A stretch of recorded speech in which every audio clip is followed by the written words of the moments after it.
outside. Well, she said she heard her outside. Okay. If she's coming, I'll wait a second.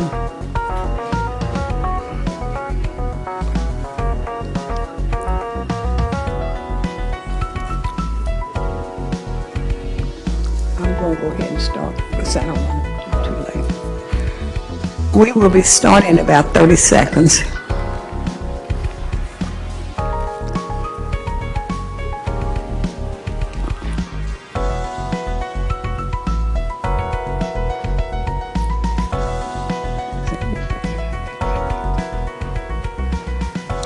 Okay, this is the Equity, Community Affairs, Housing, Health, and Education Committee.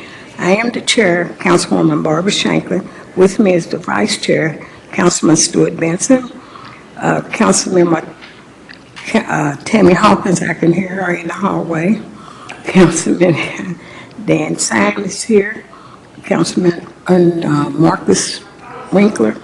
And Councilmember Jenny Murich will not be here today. She's got excused absence. Okay.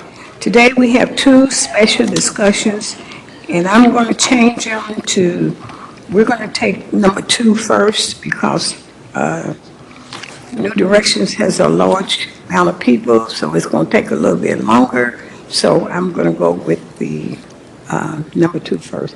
Can you read the... This meeting is being held pursuant to KRS 61.826 and Council Rule 5A, read in full. Item 2, Louisville Water's lead replacement program. Read in full. Okay. We have a motion. Thanks. Okay. No, that's right. We don't have to do it when we don't have legislation. Okay, thank you. You want to introduce yourself? Thank you very much. My name is Vince Gunther. I'm with the Louisville Water Company, and with me is Ed Marin.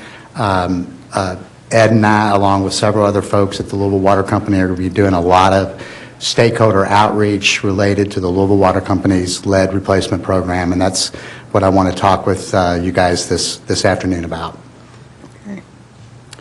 So first of all, I think it's important to point out that lead is not present in the drinking water when it leaves the water treatment plant.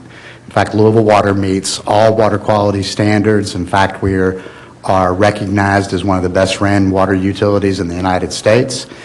Lead only gets into drinking water when it comes in contact with lead plumbing, like either service lines or fixtures. And the most common way that folks get exposed to lead is primarily through paint or dirt. It's very, very rare in Louisville that anyone is exposed to lead because of their drinking water.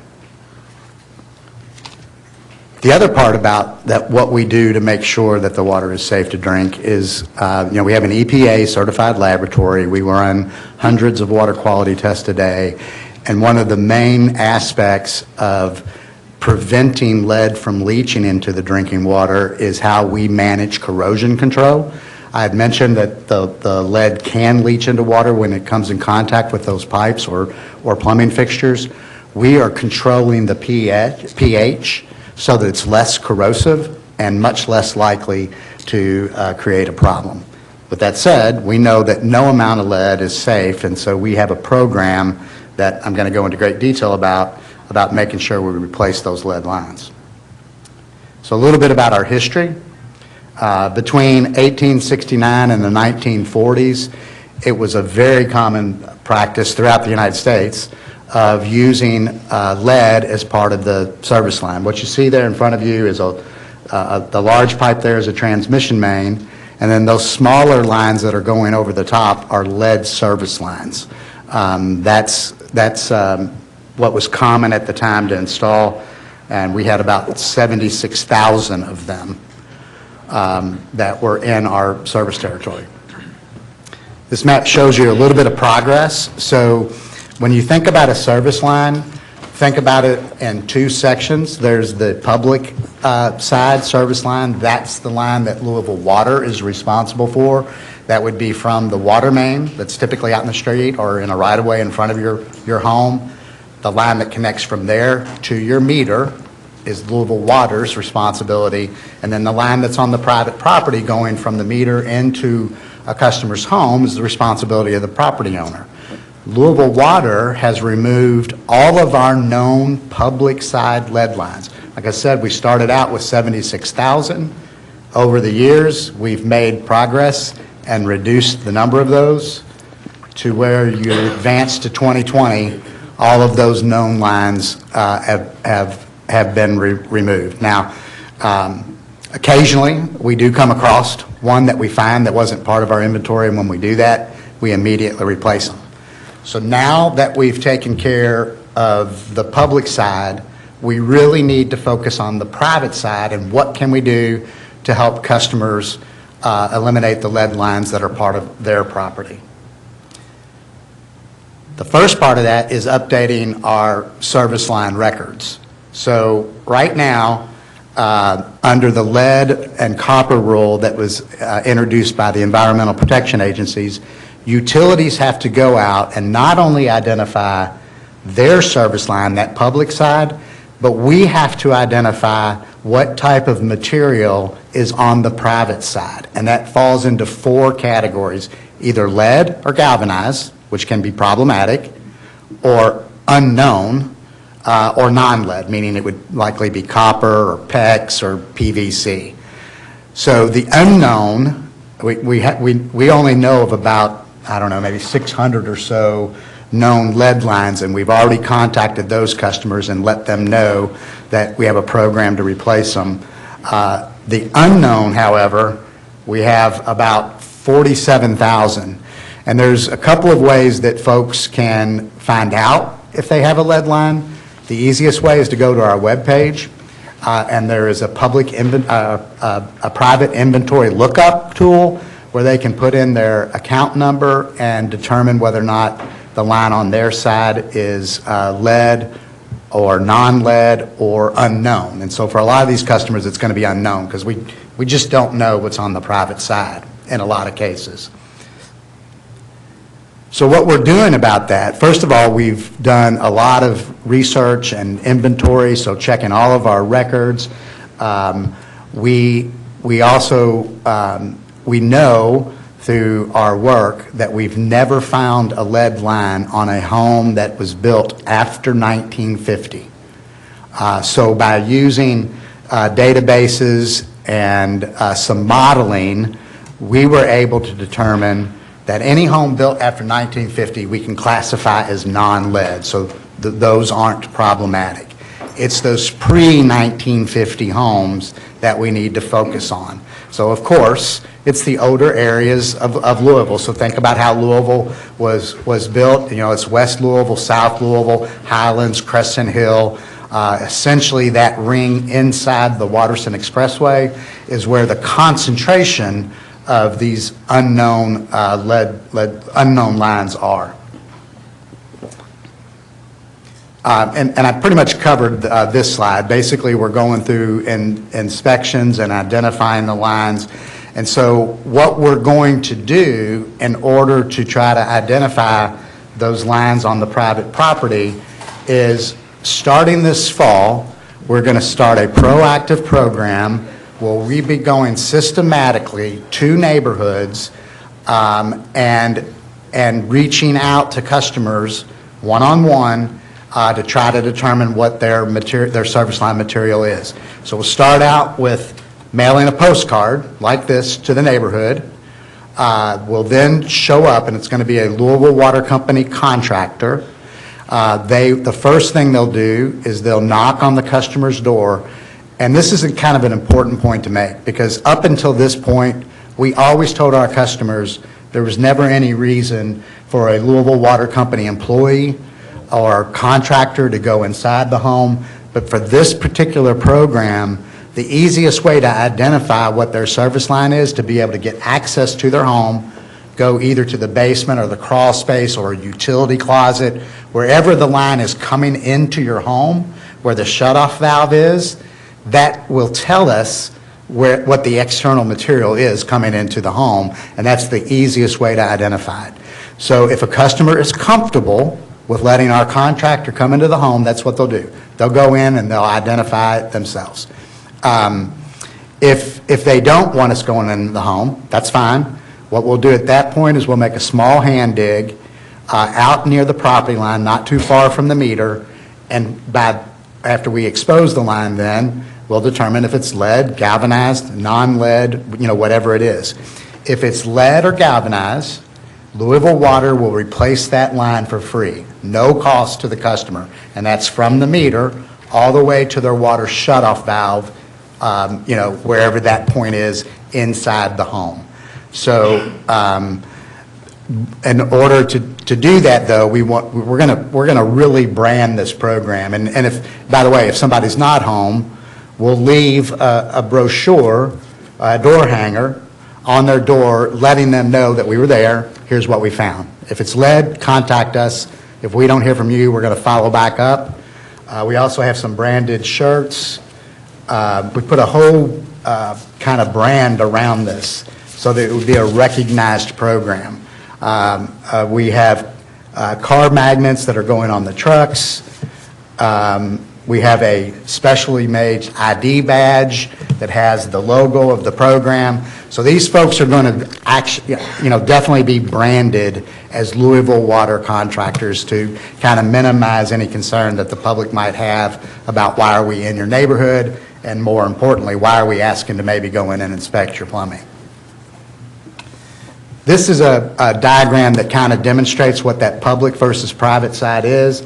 So everything in blue there is the responsibility of Louisville Water. That, as I mentioned, that's the line that runs from the water main to the meter, and then just slightly beyond the meter where we tie into the private side, and then that color that's there in purple is the responsibility of the property owner. The final thing that we have to do when we identify that it's lead or galvanized, we have to get permission from the customer before we can do the work on private property, right? So we'll be asking them to sign a consent form. And all this will be done, when that contractor shows up in the neighborhood. The postcard goes out, they knock on the door. If you're there, they'll attempt to gain entry. They'll let you know what the material is. If it's lead or galvanized, they'll ask you to sign the consent form. Then they'll schedule the replacement. If they're not home, we'll leave the material on their door indicating what we found. If it's lead or galvanized, if they don't reach out to us, we'll follow back up with them, because it's really important that we are able to get to folks and let them know about the program and get these lines replaced. We're, in addition to communicating this to the Metro Council, and by the way, for all the council members, we're starting out, and you may ask how we prioritize how we're starting. We have a whole criteria. It's based on any type of positive lead blood levels in a community. It is age of home. It is how many known public lead lines did we have in that area. It is a socioeconomic evaluation. So we prioritize these areas based on that series of criteria in order to go in. And I'll be setting up one-on-one meetings with the council members where we know where we're going to be going. We'll sit down with them and let them know that we're there before we send that postcard out. So I'll be doing that. Ed and I will be doing that one-on-one. We'll also be talking to churches, community groups to let them know that this program is in place. So that is, essentially the program. So I'm happy to answer any questions folks might have. Well, I do want to ask you a question. What if the houses are rental property? We will also replace on rental property. Obviously, the renter is not going to be able to give us permission. We will be mailing this postcard to the premise address, and also we're doing PVA research to find out who owns the property, and if that's a different address for like where they want mailing to go to, we'll mail it there. So landlords, even if they're not at the premise of a rental property that they own, will get this notification. We will ask the renter to reach out to their landlord encourage them to reach out to us. So it does apply to rental property, but that's an extra hoop that we'll have to go through. Excuse me, the problem that we have, like some places in Newburgh, Yeah. the ones that own the houses live out of state. We have problems right now getting them to respond when it's a cold or something. So, and just recently, we were across the street at the old jail, and we got petitions, 300 to keep a business in out of the neighborhood. And they told us that you couldn't sign, they didn't count the 300 people that we had because they were rental property. And so that's an issue that we have in that area. And a lot of these homeowners, they live in Virginia, they live everywhere. We can't even get codes. So I feel like this is going to be a problem, or it's going to cause a long time being able to get this done. Yeah. So It's definitely, that's certainly an issue, absolutely, like you said.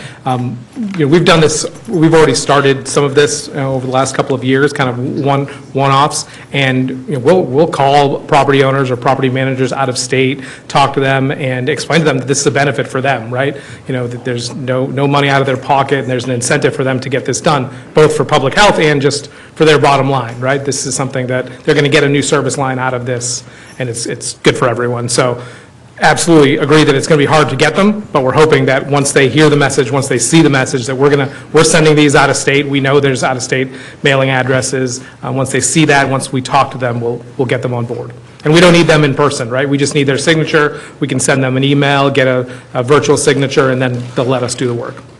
okay, because we're looking at changing, I was talking to an attorney, changing the law, whereas if a person lives in that resident, then they're going to be responsible for that resident instead of the homeowner. Now, that's with petitions, because they're trying to change the zoning from residential to MR, so we trying to change all of that.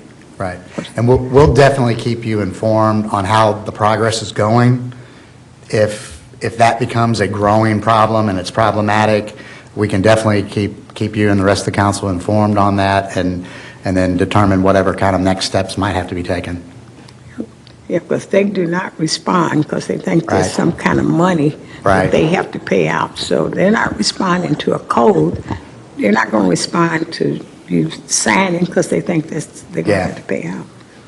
So do we have any more questions or concerns? Okay. Councilman? Vince, to me, it's really hard to believe that you'd have any service lines that are 75 years old or older. I mean, but I've never seen a copper, never seen a lead pipe. I don't know, if somebody ran a lead pipe from the meter to the house, I guess they threaded them like they do, regular pipe, but it seems, but the lead, after I don't know how many years, the calcium builds up inside of it, that there's not really lead exposure. It's running through calcium. That's a very good point. And that goes back to that corrosion control that I had mentioned, and you're right. There is that buildup of calcium carbonate that kind of coats that line. That is why, there's been scenarios where there's a known lead, but we do a water quality test and it's still not showing up, right? Yeah. So, and we're finding, we don't, I forget what percentage we're predicting, but it's a very, very, very small percentage of those 47,000 unknown, because of that point that you made. Even though they might have been installed in the 1900s, 1920s, 1940s, many of those materials have been replaced since then, right? Sure. And so now they're copper, or particularly with galvanized, right? Because galvanized just doesn't last as long. So it's going to be a relatively small percentage of those 47,000 that are actually going to turn up to be lead. Yeah. Good luck. Thanks. Councilman? Thank you. Thanks for being here today. I got a couple questions just as far as how are you communicating this to the city, and how are you marketing?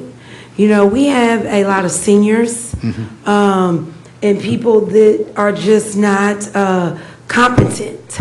You know, Right. I serve a very underserved area, and I would like to know, how are you getting this information to them? Right. How are you being a vessel for them to get the understanding? Because I haven't received anything from your office that I can give to my constituents.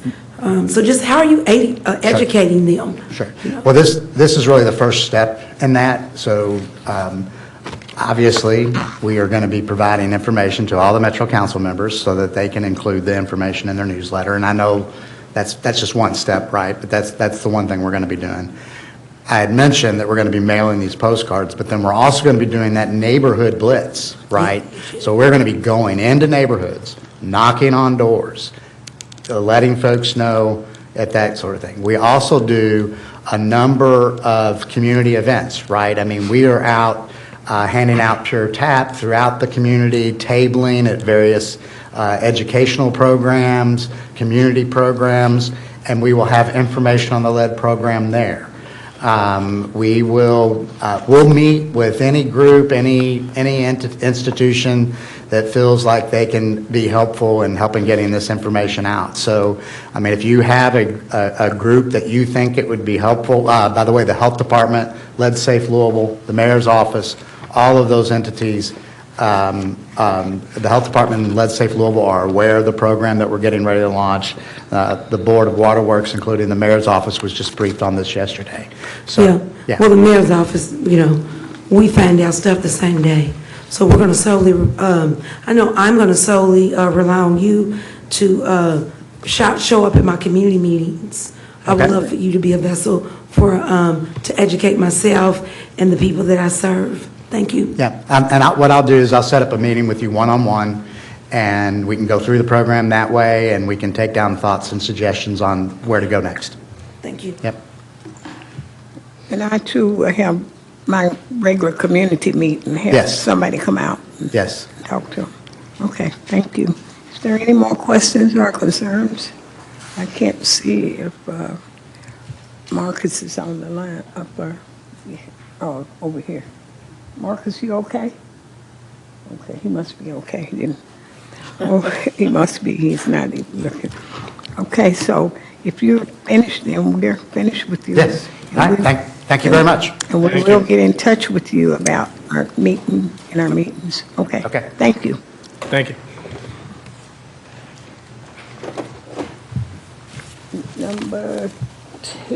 Number one.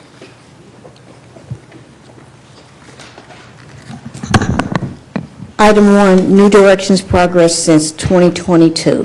Read in full.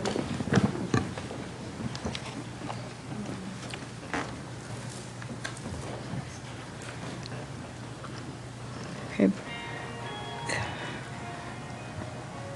Well, before we start, I know you guys sent us a list of how much time each person has to speak.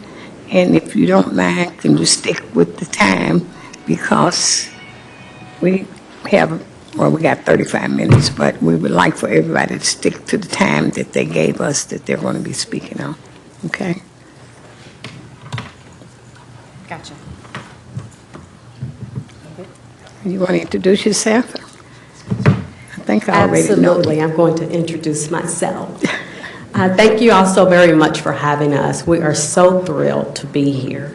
My name is Bridget Johnson. I'm the newly appointed president and CEO for New Directions. But I've been with New Directions for over 21 years. And a special shout out to you, Councilwoman Shanklin, because I grew up in the Newburgh neighborhood. And I am absolutely a product of the Boys and Girls Club. So thank you for that continuous support. I can remember you as a little bitty girl. Yes, absolutely. So today, I am here, we are here, to talk a little bit about New Directions. We're going to update you on our accomplishments, our current projects, and where we plan to go in the future. Okay? Okay? I will begin with a very brief snapshot of who we are. So first, we are a partner. If you all look at this extensive list, and there's so many more partnerships that New Directions seeks in order to do the work, because we know together we can be more impactful. So So that's a special thank you to Metro Council as well for being a partner with New Directions. Next slide. So our mission at New Directions is about our community in partnership with our stakeholders. We fulfill this mission by providing 913 units. Predominantly more than 50% of these units are federally subsidized. And I like to say a lot of our residents start their journey with New Directions with less than $10,000 in yearly income. All right, so I say start their journey with New Directions. Next slide. It's okay. This is a snapshot of our 900 apartments, and we have approximately 800 residents that we do serve. So this is the location. If you can tell, more than 60% of who we serve are in the West End of Louisville, Kentucky.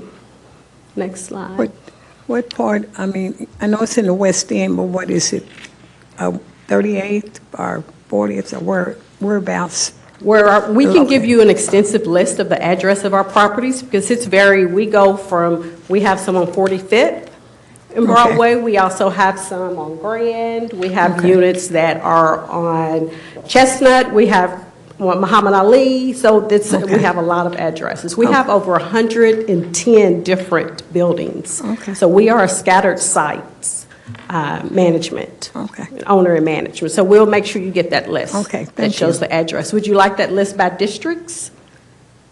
Yeah, I think so. You think so? Yeah. Okay. We'll make sure you all get that list. Another way that we fulfill our mission is our wonderful resident services program. As I spoke earlier, we talked about their journey begins with us. Well, one of the programs that we offer is called iRise, and it's a family self-sufficiency program. Right now, we have 260 active participants that have earned over $400,000 in escrow. So we're very proud of this program in our resident services department. Next slide. Next, I would love to talk about our senior home repair, which is another absolutely wonderful thing that we've done at New Directions. We have this year, well, as of date, have 326 free home repair projects, over $3 million spent, with 71% of that being with minority contractors. Our Senior Director of Single Family Housing, Max Monahan, will go into more detail. Next slide. And to make you all aware that we are also the owners of St. Benedict. St. Benedict is in the California neighborhood. It is official Head Start Child Development Center, who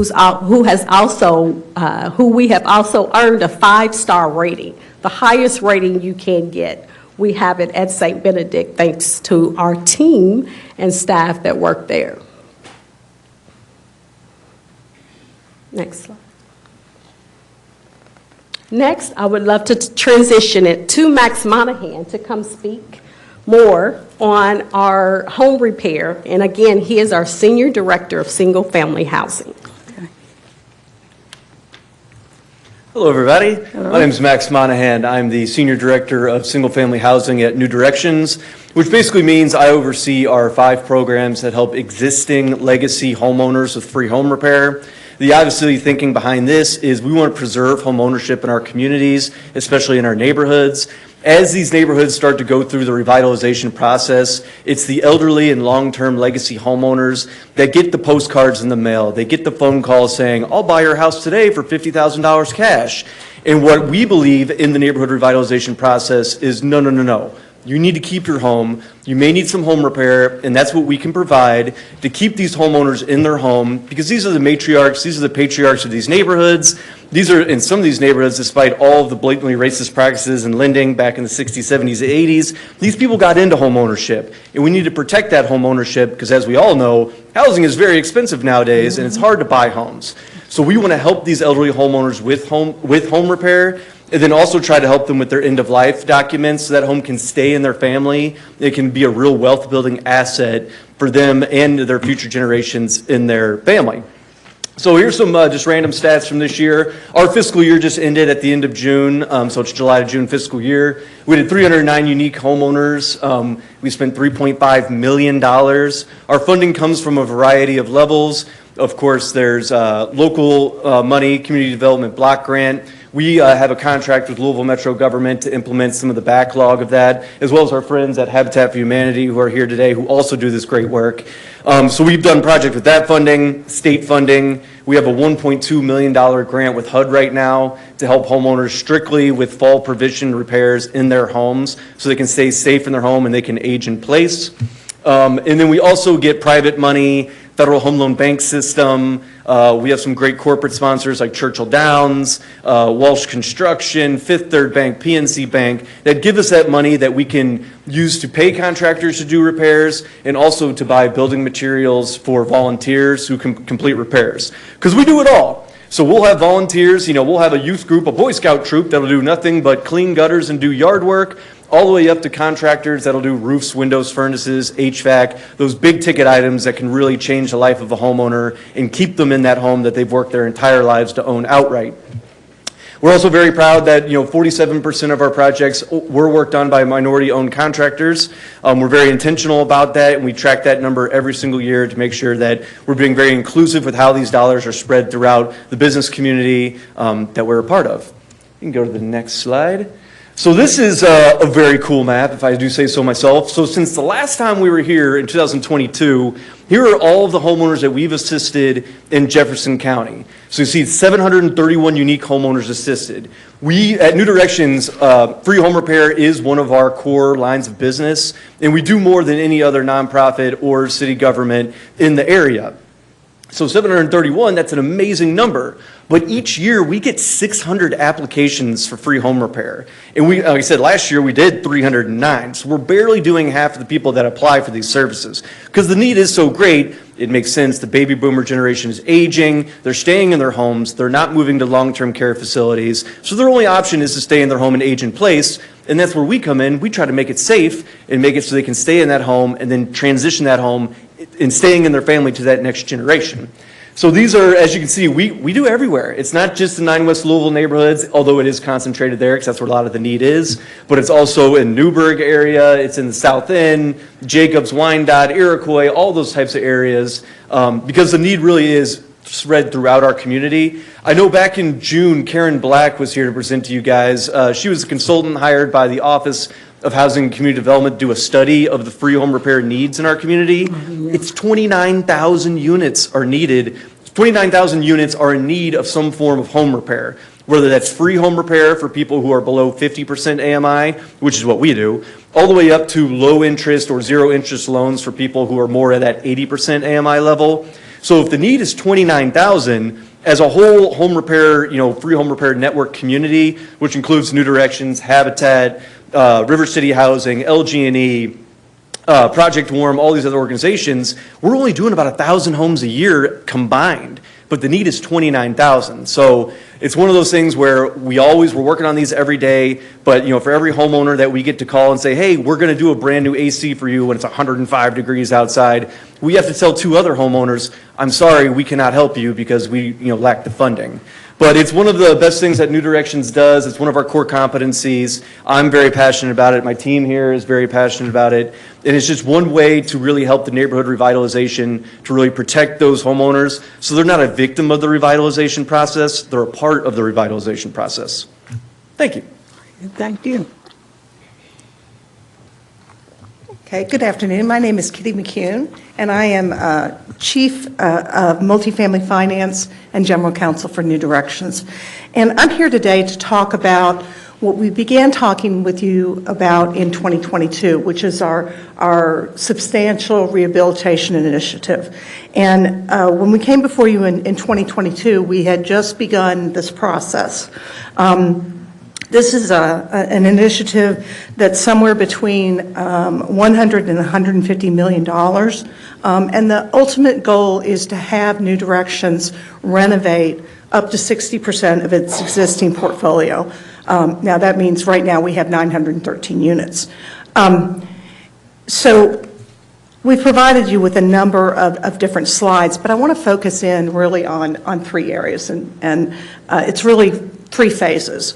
And I think they can be summed up in terms of phase one is what we said we were going to do and what we've now done. Phase two is what we're getting ready to do next. And then phase three is what we plan to do in the future, but what we need your help with still. So let's get right into it. Phase one, this is what we've already done, and we're very excited about this. This is a $51 million total investment. It's comprised of two projects, Shawnee Renaissance Apartments, which is 177 units scattered over 5 neighborhoods. It's 26 separate buildings. And then we have Roosevelt Apartments, which is in the Portland neighborhood. That's 47 units on one campus. Substantial completion of this rehabilitation was completed in spring, actually 2025. It totals 224 apartment units.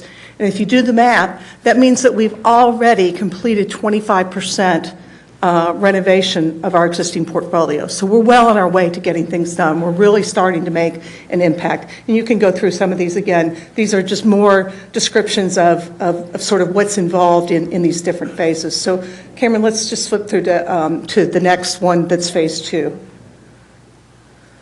Okay, so phase two, this is what we're planning to do now, and these are two projects that we have in our pipeline and are on the verge of closing the financing on. The first one is Roosevelt Senior Apartments. That's again in the Portland neighborhood. It's literally right across the parking lot, or will be right across the parking lot from Roosevelt Apartments that we've just finished. This is new construction. New Directions hasn't done new construction in 20 years. So this is 36 new one-bedroom units for seniors. It's through the HUD Section 202 program. It's a $9 million investment. Each tenant will receive a federal rent subsidy as part of the 202 project. And we expect to close on this, and I've been saying this for 5 years now, but we really are expecting to close with HUD next week, which means the construction will commence probably in August. And we expect to be fully completed on that project in fall of 2026. Can I ask what area in Portland? It is literally where Roosevelt School is, which is, so it's between 17th and 18th Street. It's literally right across from Habitat's campus. Okay. So, and the new address for that is going to be 225 North 18th Street. Okay. So, Thank and then the second element is our Directions Apartments. This is 106 scattered sites, very similar to our Shawnee scattered site project. It's a $15 million substantial rehab. We expect it to take 13 to 15 months. We're in the process of closing that with a major grant through HUD. That's part of the reason why it's been delayed, because of the funding freeze. But we expect to close on that probably in January of 2026 with full completion in spring of 2027. So that's phase two. Phase three is really what we plan to do in the future, and again, but we haven't gotten to yet. That really involves Russell Apartments, which is New Directions' largest property portfolio. It's 21 separate buildings on separate sites. It's a total of 183 apartment units. And then we also have, in addition to that, that's sort of the existing Russell. We also have, in addition to that, and you can sort of see it through the slide, we also plan to do new construction of 80 to 100 units on that part that's fronting Muhammad Ali. And that could, we're not really sure what that's going to look like. These are some early renderings. We hope to have some retail or community space on the first floor. In terms of who this project will serve, it could be mixed income. We'll just have to see. So that's sort of where we are. We're very excited about this, and I'm going to turn it over next to Tiffany Marthabler, our Chief Impact Officer. Thank you. Thank you, Kitty. In 2024, Kentucky Housing Corporation conducted a housing gap study that indicated that Kentucky needs approximately 200,000 new housing units to meet the current demand of our current residents and workforce. And in Jefferson County, the total number of new housing units needed is about 40,000. And as you can tell from this chart, it's somewhat equally divided between the number of new rental units needed and the number of new for sale units needed. And I think what's important to mention is at the bottom of this chart, you can see that this housing gap goes across all income levels within Jefferson County. But if you look at the if you look at the column for families making 30% or below area median income, which is roughly 20,000 or less a year, you can see that those are the families that are most impacted by this housing crisis. And those are the majority of families that we serve at New Directions. Next slide, please.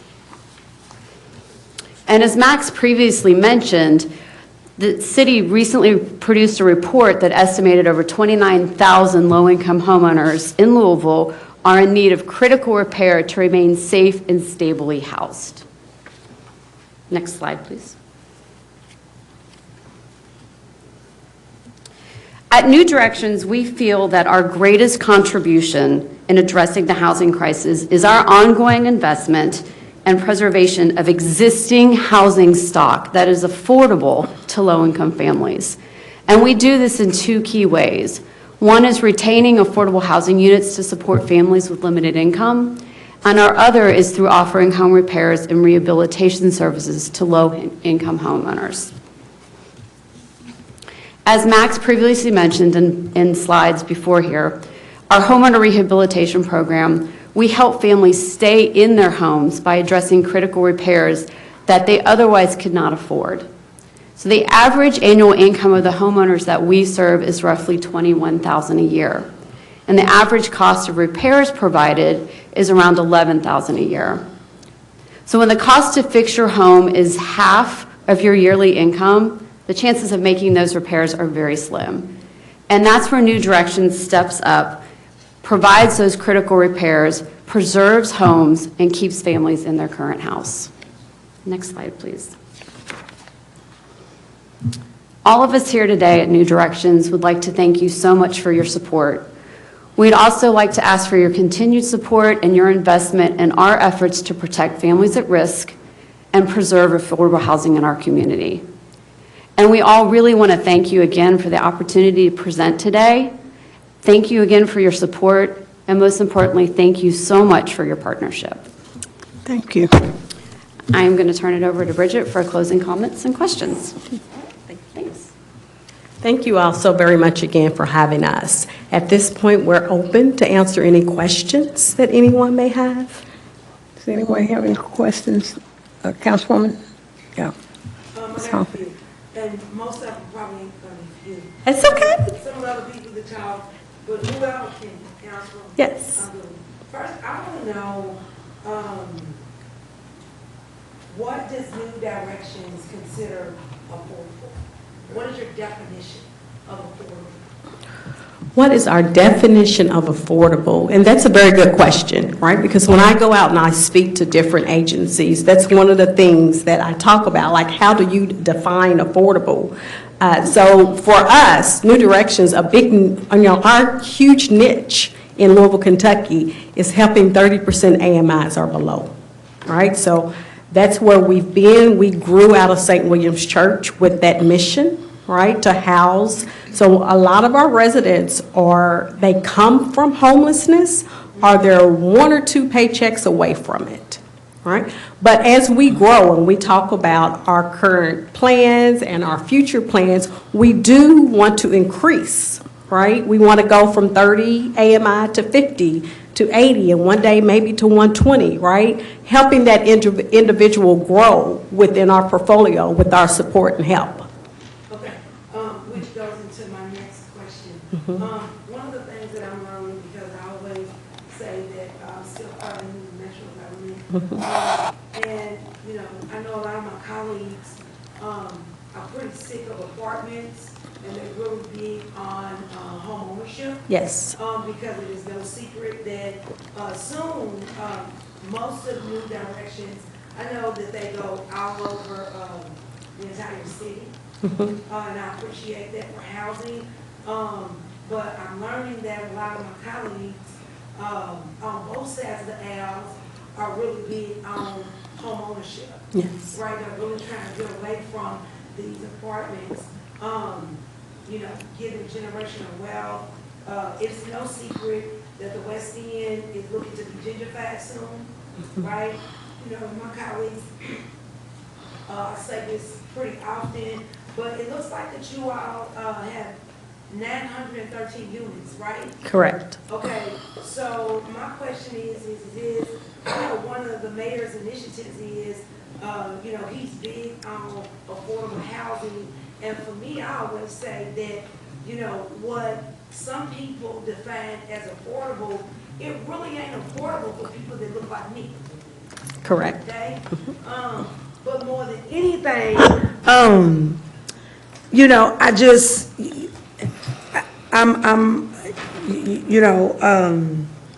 glad to see that you all are doing, are catering to a little more of the seniors, because that's who I worry about, Yes. is the seniors. Yes. So, and the quality of life that they have left for new construction. But what I really want to know is for these 913 units, and I just see these developers, they come in front of housing, they come in front of zoning pretty regularly, talking about, they're gonna build this new construction. I'm just concerned on why the city has not invested probably a little bit more into you all, in the properties that you already have, making investments to make the properties that you already have better than what they are. So have you been in conversations, with that? Because I also know that one of the mayor's initiatives is early childhood, and I'm always accessible and outside, right? And St. Benedict, that is something I learned new today, that you all are, that is you all's, and that speaks volume as well. So it looks like that you all set, you're right in the guidelines of this early childhood, of this, of what the administration is calling affordable housing. The only piece that concerns me, because I support New Direction, let me make it clear. Thank you so much for your support. But the only thing that I'm concerned about is the units that you all have and the maintenance. How many, you can have a lot of property, right? But can you maintain those properties with having enough maintenance with work orders and things like that? I understand that those can be overwhelming. So I'm just trying to figure out I know Marcus Winkler sat on the board. I don't know if he's online today. He is. Okay, hey Marcus. But he sat on the board today, and him and I, we talk pretty frequently, because I know a lot about New Directions, because You're on the ground. Right, and I'm in that area where most of the apartments is at. But is there just, how can we be a vessel to help you all with some of the sites that you all do have? And getting them up to standards that I think that they should be in, and helping us, because I noticed that they keep saying that we need more housing. We need more housing, but more people is getting evicted, and more people is being homeless. And for me, it just doesn't go hand in hand. So I want to know how New Directions can fit into that plan. So all these big developers don't keep coming in saying that they want to build these 4-story apartment buildings, and how we can partner with getting generational wealth, especially in a lot of the areas that New Directions already has. I do know a lot of your partners, and you all do great work, and they love working with you all. But I am learning that a lot of my colleagues are really just moving towards home ownership, and we just want to make sure, well, let me speak for myself on this part. I want to make sure that the community that I serve that their houses is safe, Yes. right? Absolutely. So whatever that looks like, and however I can be a vessel, or whatever you all are doing to go in that direction, and if you could just speak on the maintenance. Okay. What- I'll speak on the maintenance, but first do know that we appreciate your support. Our 913 units absolutely is a journey for our residents. We believe in home ownership as well, which is why our Resident Services Department truly partners with other institutions to do home ownership classes, to educate, to do credit repair. We do all of that within New Directions for our residents. When we speak about maintenance, it's a very vulnerable topic, right? New Directions, again, has over 110 buildings, all the way from 82 units to 2 units in a building. Maintenance on scattered sites has its opportunities. Opportunities are their challenges. I call them opportunities. We have a very great director of maintenance, Derek Turner, who has been with our organization for almost 20 years, knows a lot of our buildings, and is able to help us maintain those with his staff. But also, because of the age of our portfolio is why we have phase 1, 2, and 3, right? Phase 1, we have rehabbed over 200 of our units that you're talking about. Once they're rehabbed, then guess what? The maintenance is not as critical in those units. So we're going through. Phase 2 will be Directions Apartments as well as Roosevelt Senior, which will be 36 new units, which we are having a groundbreaking, and we will make sure that you guys are invited to that groundbreaking for our Roosevelt Senior. Then our phase 3 will be Russell Apartments, which is currently 183 units. So these phases cover 60% of our portfolio. And after that 60% has went through rehabilitation, then we will start looking at other properties in order to do that as well. But we hear you all loud and clear, and we know how important maintenance is. I am always reachable, and I know I've talked to Councilwoman Shanklin a couple of times, and I'm always open to lunch, to talking, to discussing, to make sure we're doing what's best for the residents and the community we serve. You okay? Councilman Sam. Thank you, Ms. Chair. I have a couple questions. AMI, where are you getting your AMI? HUD? Yes, yes, sir. So you're starting at 30% of whatever number HUD comes up with, right?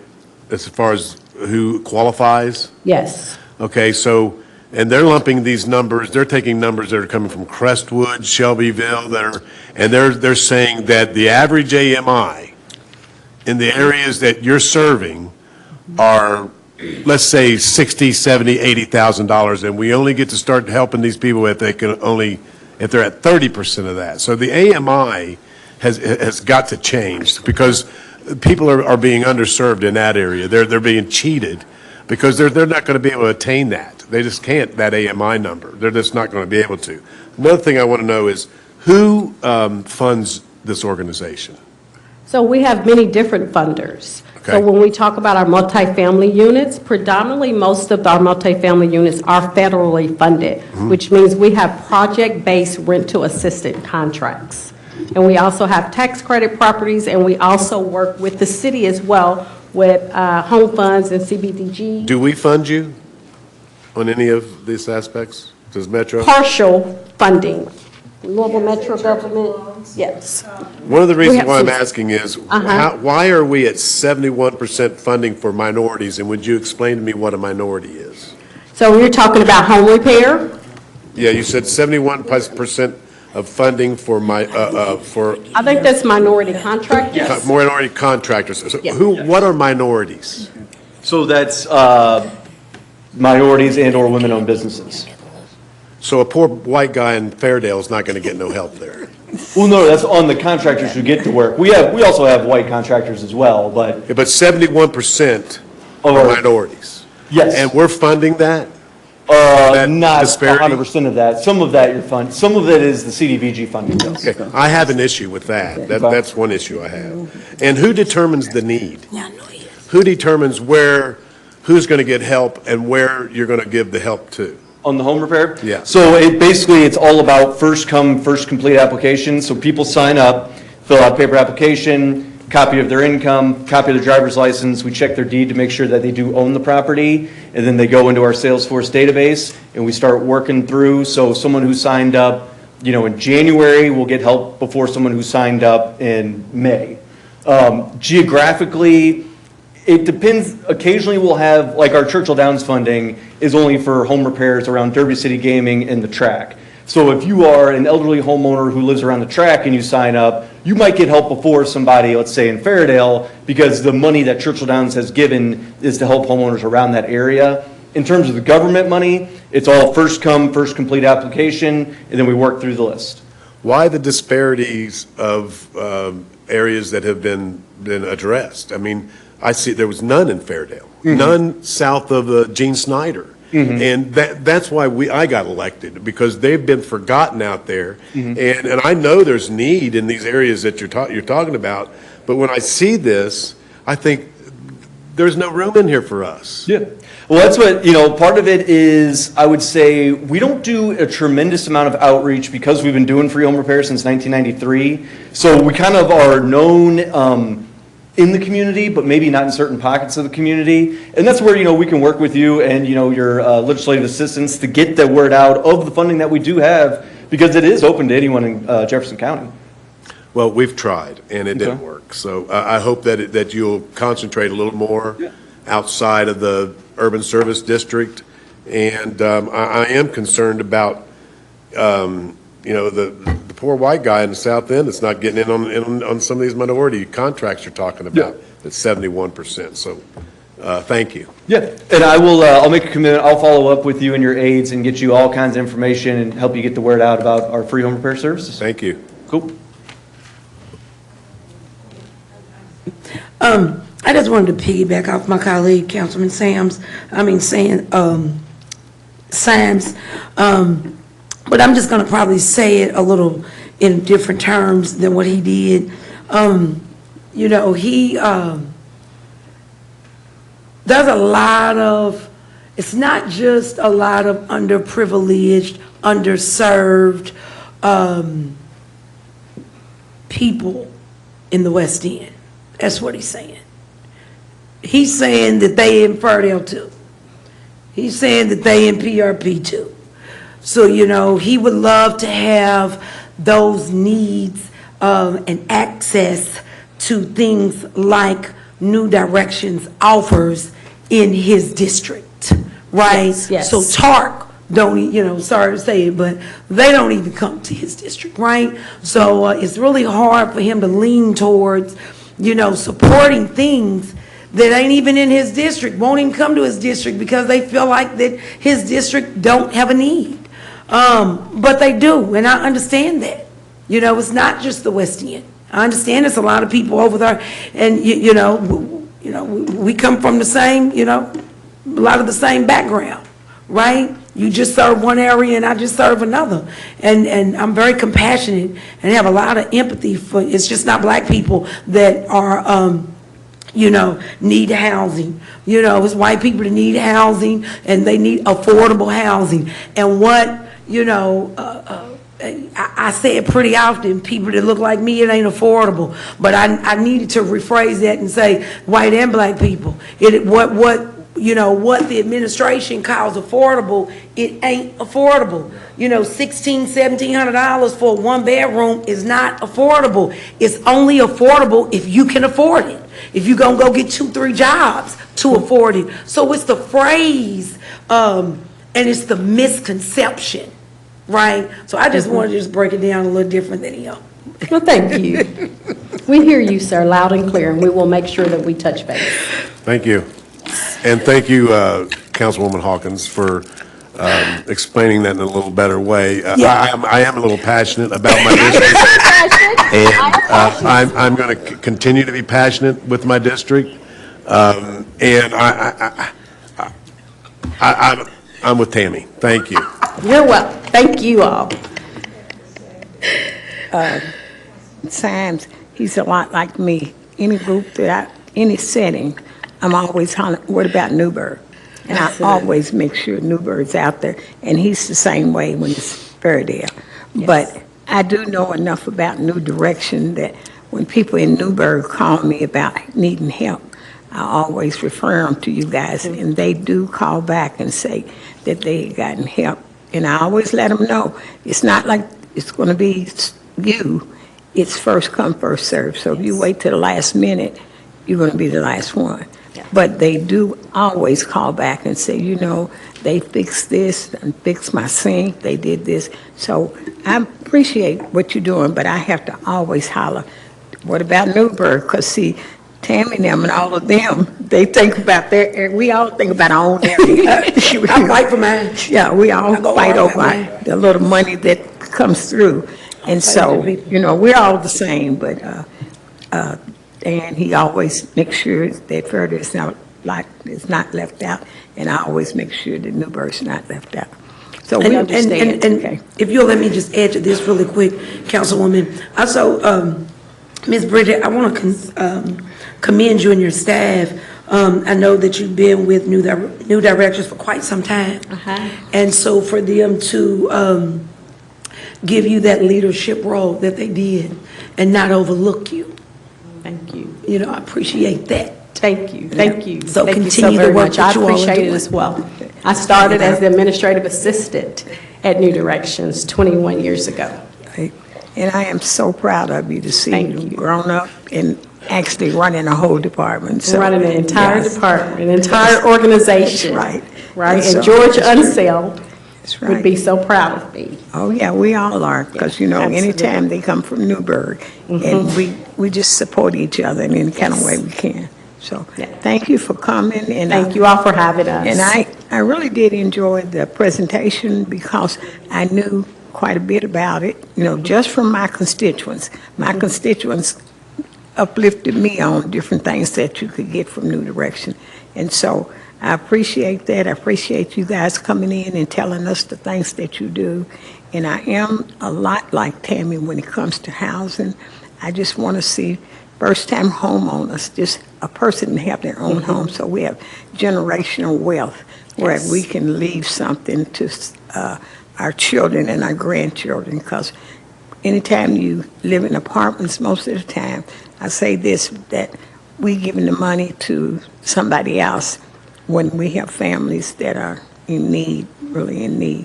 But then I have to also say that all of our elderly they can't stay in these houses because they don't have the funding to fix it up or do the things. And if New Direction wasn't there helping them, they wouldn't have that roof on their house. They wouldn't have the things that they need. I have people right now saying, my concrete steps are going away. What can I do? And I, you know, because a lot of older people, seniors, whatever you want to call them, they can't keep up a house once they're there by themselves. Yeah. So, Well, we are here to help, always. Funding, I guess I'll take a plug where it's facts.